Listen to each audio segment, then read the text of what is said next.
Hi all, this is Grandma Mary Sunshine, and today, my friends, we are going to talk about the Bible, because I believe that people don't have enough Bible.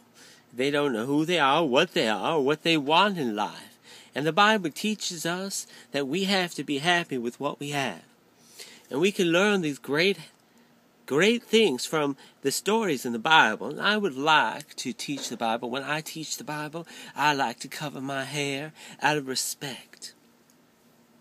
Now, there's only one God in this world, and He's the God of Abraham, Isaac, and Jacob. That's right. He's the God in the Bible. He created the entire world on the 6 days, and on the 7th day, He rested from all His work. And we call that day the Sabbath. And we sing songs to God, and we are so happy He's going to come to our house. The Queen and the King will all come and be with us with all the angels and surround us and give us blessings in life. Now, I believe that the preachers in church, they don't teach the Bible. Well, what's the point of being religious if there's no Bible? We get all these beautiful stories about Joseph, and he had these 11 brothers and sister, and he just was such a sweet little boy. And his father sent him down, Jacob. His father sent Joseph down to check up on his brothers. And of course there was a little jealousy in those brothers, because after all, Joseph was one of the youngest children. And there's always this jealousy among young children. But Joseph had a dream.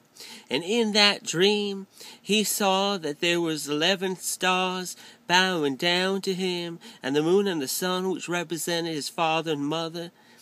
And that represented that Joseph is someday going to be a king. And the brothers were not that happy that their little brother wants to be a king over them. And then there was another dream that he had, that there was these bundles of wheat. I believe they were bundles of wheat, and they were bound down to him. And when the father heard this, he knew that this is not going to make the brothers love him so much. But even so, now Jacob loved Joseph and made this beautiful technicolor coat for him. It was so beautiful, and that only made the brothers more jealous of Joseph.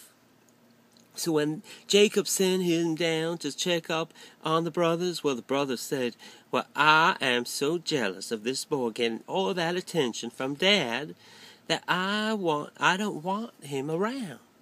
So they did something very not nice, and we can learn something from this, sugar, that you're not supposed to treat your brother like that. But even so, God is always above us. He's always watching over us and making sure that even our mistakes that we do, good things will turn up. And the good thing was that even though Joseph was sold into slavery into Egypt, and he had to go down with the caravan, God was good to him and made the caravan a perfume caravan. And when he went down to Egypt, well, there was this person named Potiphar.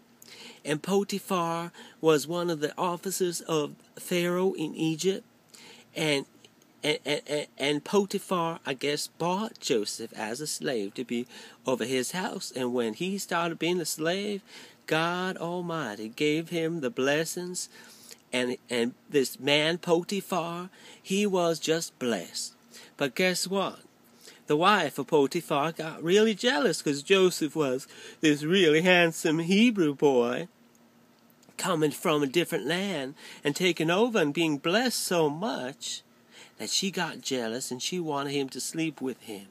It wasn't such a nice thing because, but Joseph had ethics, and that's what I like to teach the children of today.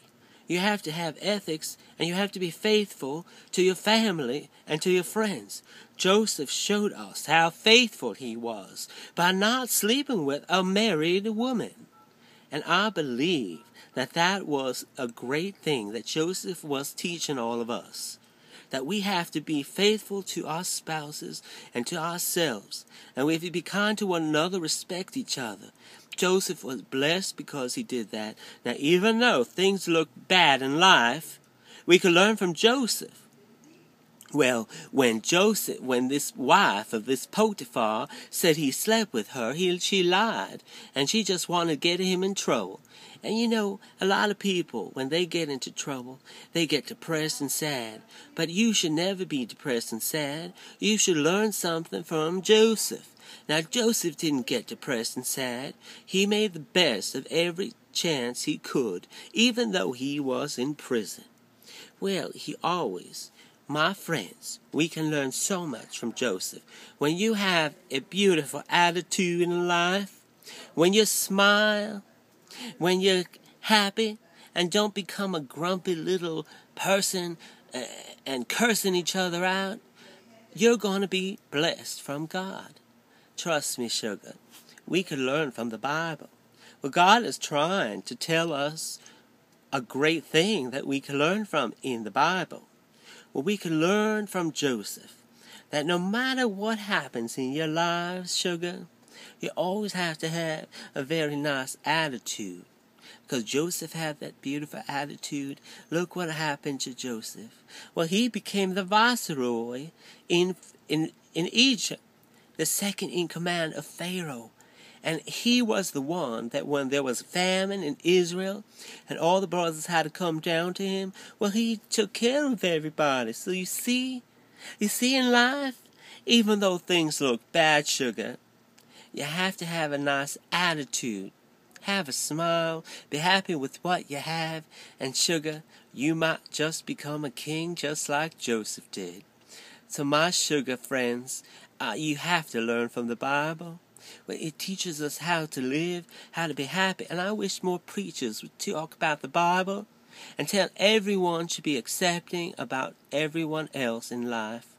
And you should love each other and care for one another. Well, that just shows God that you love Him because you love all the creations of God.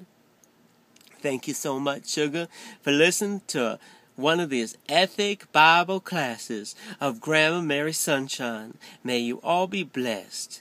Thank you so much, sugar, and may you always find the way to be happy is to have a good attitude in life and a smile, even though all your problems seem like a mountain over your head. Thank you so much for listening to Grandma Mary Sunshine.